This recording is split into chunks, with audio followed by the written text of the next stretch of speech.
multi-factor productivity levels in comparison with Britain, agriculture is way, way ahead. So without agriculture, well, we know what the story will be for New Zealand, poor little back country. Instead, we've got a first world economy based on what you guys have been doing. And we've got a fantastic opportunity coming. Whether we consider we want to pamper the palates of the prosperous in the developed countries or feed the world in the increasing areas of developing population, New Zealand has, well, what do we export? 96% of our milk products, about 92% of our meat products. I don't think we should be eating them, we'd all be obese. So clearly we've got a huge potential, but can we match the requirements of the different places in the world? Probably only with some more research. And here, sustainability, think back to the Marks and Spencer's data, is going to be a big issue. And the time is right. We are in an economic downturn. In an economic downturn, there are huge opportunities because struggling businesses, sorry, line 7, go out, and the areas that are strong, and agriculture is one of those, can employ good people. So struggling areas die, there are skills and opportunities to be hired and taken advantage of. There are some signs in some areas that the recession is turning. Doug might use the term green shoots. Green shoots need feeding, otherwise, watering and nutrients, otherwise they will die. But there is a moment that we might be able to take advantage of, and it does. That's part of the reason the PGP, Primary Growth Partnership, is very important at this stage. Because we've got a lot of issues to solve if we are going to be feeding those developed countries as well as the developing. And it's people's expectations for work and stuff created by the economy, but the people living create wastes, and that has an effect on the environment. Can we look after the environment? Can we provide the services, part of which are food, in a way that links all of these three things? And it's our resources that are being targeted here. The research that's required to manage that is quite, well, it's significant. What we need are great people thinking great thoughts. In times of stress, and this is when you're considering a population under stress, whether it be animals or plants, and I'm not thinking about lemmings here who will jump off the cliff.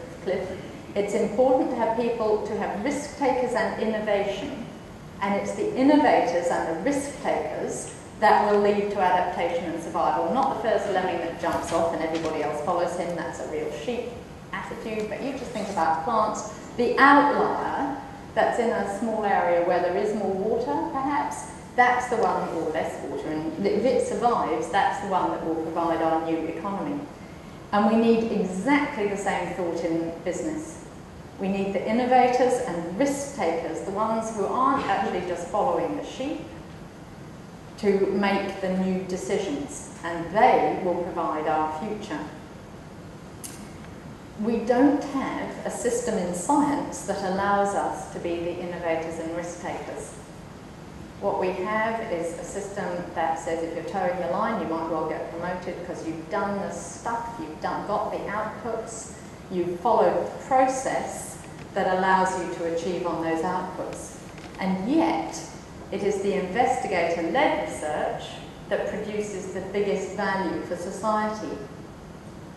It takes a while. You know that Androvax and Toxavax had proof of concept in 1975 and 1976. They started making money for ag research in 1998, and in 2002, when they were coining $2 million, the government said, I think you better sell yourselves off because we can't have a CRI making money. So they were sold to Schering-Plough or Intervet first, and for 10 million. Poor old ag research, all the amount of money they'd been investing for 30 years to get that, and then they were told to sell it off. What else can we think of? Oh, Kiwi Gold.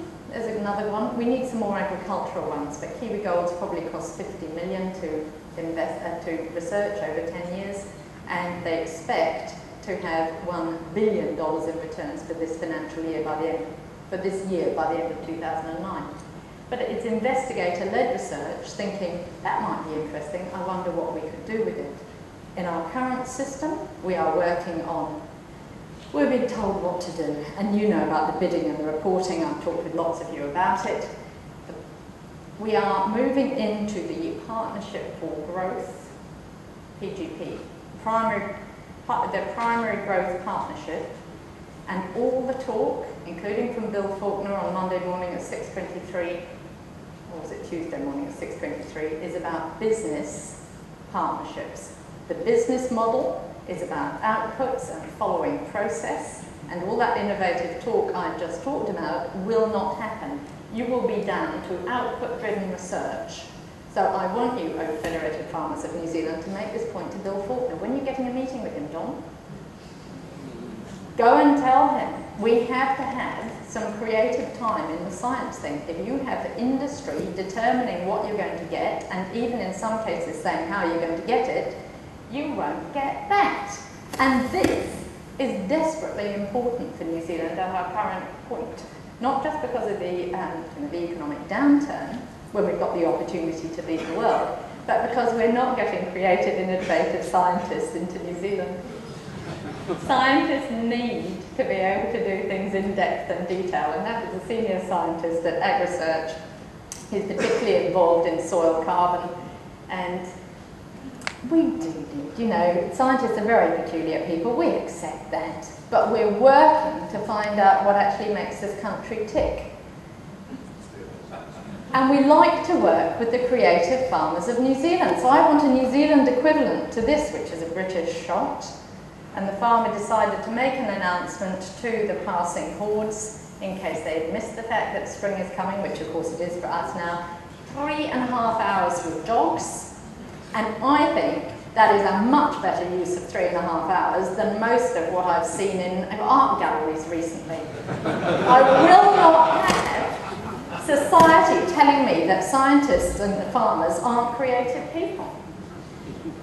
We have to do it because what we are is pragmatic and realistic as well. One of my concerns about the way we're going in terms of business is that people have ideas and most of them are silly. This is an idea to launch ratio, 553 ideas to only 38 actual launches. So we need to use our pragmatism to say, is it likely that it's going to be successful? Because even with that 38 new launches, 77% of them are going to fail. And 48% of line extensions, you know, blueberries instead of raspberries in your muesli bar. There is a very high failure rate, and what business wants to do is concentrate on that. And how can we know? You could ask the people doing the research back there. You could give them some time to be creative and leading to innovation and follow up sensible ideas that are going to make a difference to your bottom line. And do not be suckered in. Do you know that for a mere $38 a month of American, you can take gorgeous pill and become more beautiful on a nightly basis? You Google it. It's a hoot. Is it likely? Wouldn't we all be beautiful? Of course we all are, in our eyes, and those of our parents. But gorgeous pill, there is just the most extraordinary stuff, and apparently it's selling. What the people, consumers, really want, apart from to be gorgeous, is, this is a recent article from Food Navigator, check it out. Does the consumer, and you might be the consumer in terms of some of the scientific research, but you also might be selling your product. Is it needed?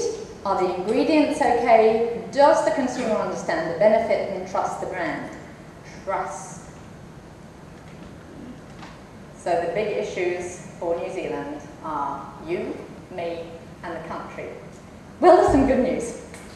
New Zealand's most trusted survey came out last month, and like June. And of course firefighters and that lot are all at the top, but scientists are up there. We were 14th last year. You're at 14th. We're in the top 15, guys. So that's pretty good.